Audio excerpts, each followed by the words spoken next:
dragagem de aprofundamento, porque também o acesso dos portos brasileiros precisam estar devidamente dragados e mantidos em profundidades, encalados em profundidades oficiais, para que possa o fluxo de navios ser devidamente planejado pelos armadores. A questão das instalações portuárias, que é também outro gargalo. Nós temos obras de melhoramento e da expansão de berço em cais, terminais especializados e retroáreas, e também a descompressão fiscal do REID, né? Essa questão também o incentivo fiscal do REID é para aquisição de equipamentos no que diz a impostos de IPI, imposto de PIS/COFINS, para aquisição de equipamentos com incentivo fiscal, equipamentos que permanecem na zona primária portuária. Então, isso é uma maneira de descomprimir a carga fiscal incidente na aquisição desses equipamentos. A questão do aparelhamento fiscal, aliás, desculpe, o REID, a parte de obras civis, a parte de PIS/COFINS existentes sobre obras civis nos terminais arrendados, por exemplo. E o reporto, descompressão fiscal da parte de equipamentos portuários na parte de IPI e PIS/COFINS também. A questão da burocracia excessiva no desembaraço documental dos navios e cargas que estão chegando ao porto. O porto sem papel, no caso da janela única, que significa, através de meio eletrônico, os despachantes não precisam mais estar de órgão em órgão, em busca de liberações, que em conjunto permite que a autoridade portuária permita a atracação do navio. Então, esse sistema do projeto Porto Sem Papel significa a integração eletrônica de todos esses órgãos de anuência, com o objetivo de liberar e agilizar a entrada do navio no porto. O resultado disso significa a diminuição do tempo de espera dos navios em função dessas liberações. O Porto Sem Papel já está implantado em São Paulo, e a implantação aqui no Rio de Janeiro e Codesa, como os 3 portos que nós estamos nesse processo de modernização e agilização de entrada de navios no porto. E como eu falei, o objetivo disso tudo é a redução da estadia de navios, aumento da competitividade e, consequentemente, redução de custos dessas operações. Esse quadro agora, eu estou andando muito rápido em função até do tempo que temos aqui, mas isso aí é uma síntese que objetiva a diminuição de gargalos portuários. Nós temos aí o total de 5,3 bilhões, previsto é o orçamento da Secretaria de Portos durante esse período de governo, até 2014, o governo da presidente Dilma, aplicados em diversos portos. A parte de inteligência portuária, nós temos aí 500 milhões destinados a esse aparelhamento e modernização dos portos, e os demais são obras de infraestrutura, para melhoria de cais, reforço de cais, para permitir aprofundamentos, aumentos de pátios, alinhamento de cais para permitir a atracação de navios maiores, etc. Essa aqui é uma ilustração do sistema do Porto Sem Papel, com uma integração desses órgãos que aí vemos, entre Marinha, Receita Federal, a Vigilância Sanitária, Receita Federal, trabalhando na construção de um documento único. Todo esse sistema é integrado via rede para agilizar, como eu falei, a entrada do navio no porto. Esse sistema já está funcionando no Porto de Santos e em ajustes finais, naturalmente, pelo fato de ser novo. E colaborando também com questão de gargalo no segmento de navios turísticos, em que esse Pia Mauá também está sendo beneficiado com essa estrutura aqui no caso do Porto do Rio de Janeiro. Nós temos o nosso PAC Copa, que nós temos aqui no Rio a construção desse terminal em forma de Y, um investimento de 196 milhões de dólares, com data prevista para 2013, final de 2013, a conclusão dando uma maior dinâmica e velocidade, maior capacidade de atracação de navios aqui no Porto do Rio. Isso é uma obra em andamento. Temos ainda no Porto de Santos a questão do realinhamento dos berços. São 1.320 metros no cais de Outeirinhos, também visando a questão dos navios turísticos, né? A questão do Parque Copa significa também um objetivo de estar com a instalação própria antes da Copa do Mundo, em junho de 2014, mas também é obra prevista para a conclusão até o final de 2013. Temos o Porto de Recife, com 13,6 milhões de dólares, para a construção de uma estação de passageiros. Temos o Porto de Natal, também com construção de cais e uma estação de passageiros, com 33 milhões de dólares.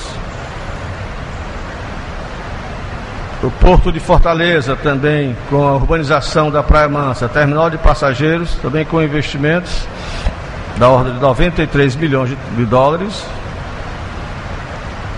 E Porto de Salvador, também com a adaptação do Armazém 2 para terminal marítimo de passageiros e urbanização da área portuária, com 22 milhões de dólares.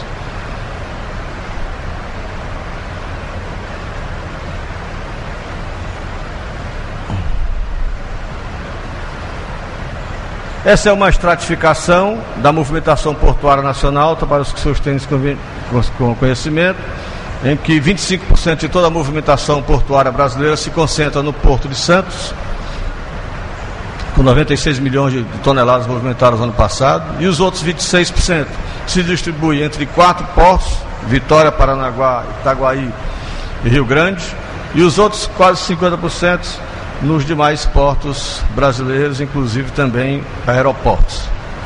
Esse aí foi o total de movimentação de cargas o ano passado no setor administrado pela Secretaria de Portos.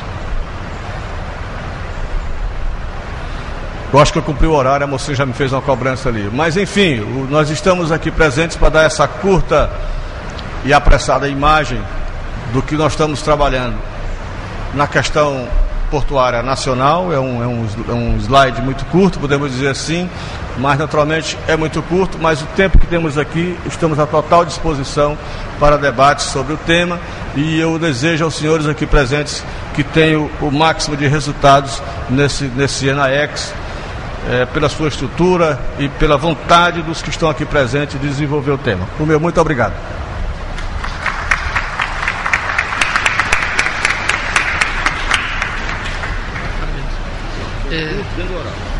Muito obrigado, doutor Mário.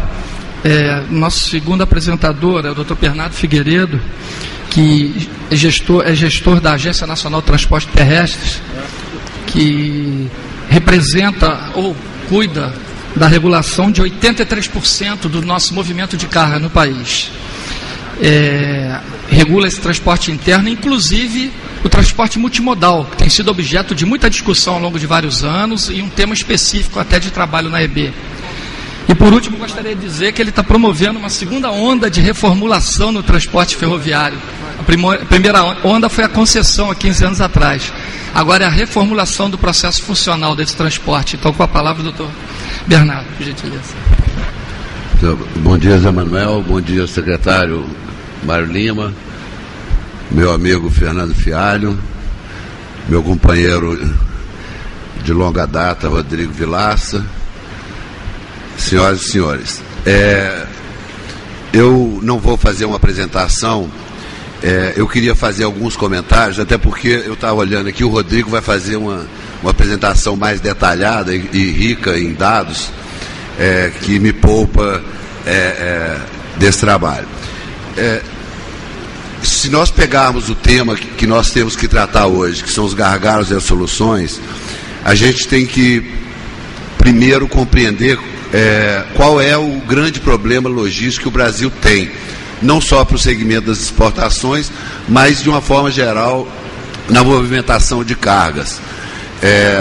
Nós temos uma logística no Brasil que foi abandonada durante muito tempo, e ela sempre foi ancorada, e ainda é ancorada hoje, no sistema rodoviário. Nós temos um programa ferroviário agressivo, podemos empreender uma expansão da ferrovia, mas a nossa logística, ela é rododependente e continuará sendo rododependente durante muito tempo.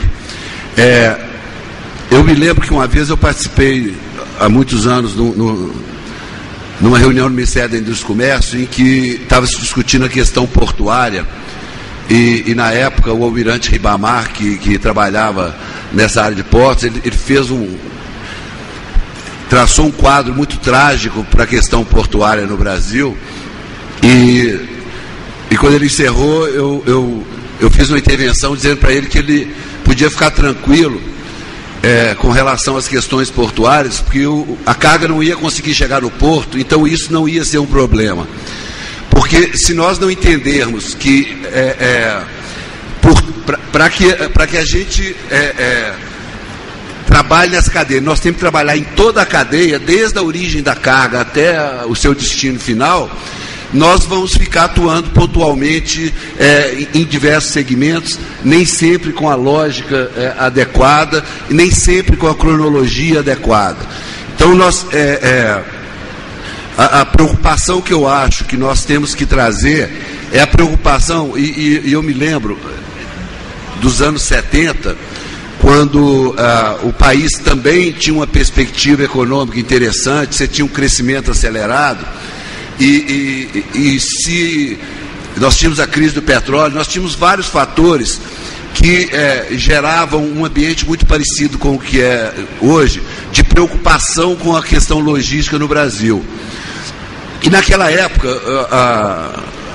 até pelo fato de ser um governo militar, a questão estratégica era muito valorizada. E a atuação a lógica de atuação do governo, de intervenção do governo, era nos corredores. Então você organizou o país em diversos corredores de transporte e você atuava em todo o corredor, desde a origem até o destino. E fazia um programa de intervenções simultâneas. Você trabalhava na armazenagem primária, nas vias de transferência, na questão portuária, de forma a que cada investimento gerava eficiência para o outro. Hoje a gente vive uma situação parecida, em que a logística passa a ser uma preocupação importante de todo mundo, e a pauta de discussão da questão logística é sempre a questão do investimento da obra. É como se resolver o problema de logística fosse realmente construir estradas, construir portos, e nem sempre é isso. E eu fico muito feliz ao ver a apresentação do secretário executivo Mário Lima, ao ver que no conjunto de ações que ele lista, grande parte delas são ações operacionais, são ações objetivando da eficiência operacional à infraestrutura. E eu acho que, às vezes, nesses debates sobre infraestrutura, se concentra muito o foco na questão do investimento da obra, do investimento na construção de facilidades logísticas, e não no olhar sobre a situação operacional da logística, que muitas vezes é muito mais grave e muito mais simples do que resolver, do que fazer uma grande obra. Nas questões que são afetas à NTT, a gente está trabalhando tanto no setor rodoviário quanto no setor ferroviário. Existem, e o Rodrigo aqui vai confirmar, quer dizer, a percepção que tem hoje é que a ferrovia tem uma participação de cerca de 25% na matriz de transporte. Eu acho que isso é produto de não se medir adequadamente o que é a matriz de transporte brasileira. Eu acho que a ferrovia não tem uma participação superior a 10% no que é transportado no país. Como se desde os anos 70 não se faz pesquisas de transporte nesse país, não se mede o fluxo de transporte nesse país, você tem um quadro hoje que é produto de uma projeção estatística, onde você só mede a ferrovia. A ferrovia transporta isso mesmo, mas na rodovia ninguém sabe o que ela transporta, porque é um setor que foi desregulamentado, que se expandiu muito rapidamente, numa época em que o Brasil vivia uma crise de recessão. Se nós observarmos as estatísticas, nós vamos ver que nos anos 80 a economia brasileira não cresceu e a frota de caminhões do Brasil mais do que quintuplicou.